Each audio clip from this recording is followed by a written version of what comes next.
Right, let's get straight into this explainer. Today, we're looking at the true cost of Ireland's green transport transition for the everyday working family.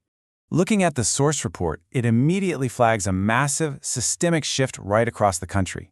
This transition away from fossil fuels, it's 100% taxpayer funded. That doesn't just happen out of thin air, you know.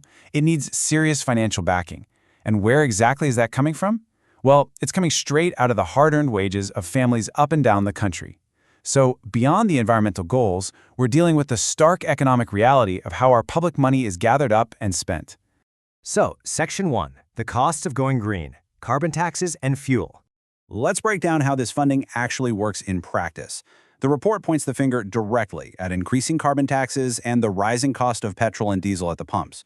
For families just trying to do the school run or commuters stuck on the N7 every morning, these taxes are creating a real systemic burden. If you're relying on a traditional motor, every single time you pull up to the forecourt, you're feeling the direct weight of this transition in your pocket. It's an unavoidable direct policy impact for folks who literally have no other way to go about their daily lives. Moving on to Section 2, funding the EV shift. Now, the funds generated at the pumps are heavily funneled into two main areas. Electric vehicle subsidies make up the lion's share at 60%, while charging infrastructure takes the remaining 40%. It paints a very clear picture of a state trying to build a new transport network completely from scratch. The subsidies are there to lower the massive upfront cost of buying an EV, right? To encourage people to make the switch, and the rest pours into getting charging points onto our streets and national routes. But here's the kicker. The money collected broadly from absolutely everyone buying petrol and diesel is being concentrated right into these highly specific green incentives. Which brings us to a massive question raised in the report. Who is really footing the bill here versus who is actually reaping the rewards? If a huge, broad base of working taxpayers is funding this transition every time they hit the petrol pump, we have to ask ourselves who actually has the cash lying around to avail of an EV subsidy right now. It really forces us to look past the raw numbers and examine the actual societal impact on the ground in Ireland. Bringing us to Section 3, the urban-rural divide. The report highlights an incredibly stark distributional impact between two very different realities in Ireland.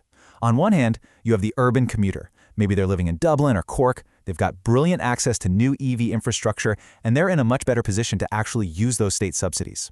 But on the other hand, you have the rural working family living down the country. Because let's face it, public transport options out there can be practically non-existent. So they heavily rely on their older petrol or diesel runarounds just to get to the shops or commute to the nearest town. They are bearing the absolute brunt of the fuel pricing and the carbon taxes, yet geographically and economically speaking, they are the furthest away from seeing any of the benefits of the subsidies they're actively helping to fund. And that leads right into Section 4, fairness and long-term costs. The absolute central question here is who benefits versus who pays. Because when a working family is completely priced out of buying a brand new electric car, it's not like they just stop driving, right? They just end up paying a fair whack more to keep their old motor running. The report is asking us to seriously evaluate this structural imbalance.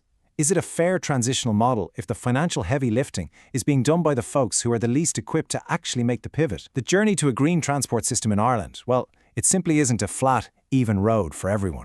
So, as we wrap up this explainer, we're left with a fairly provocative thought. Is the long-term cost of going green truly fair to every working family in Ireland? Are we building a green future that works for everyone? Or is the toll of this transition falling way too heavily on the everyday rural working family? It is an absolutely vital conversation for the whole island as we navigate these massive changes. Thanks a million for joining me to unpack this one, and I hope it leaves you with a much clearer understanding of the hidden mechanics driving our transport policies today.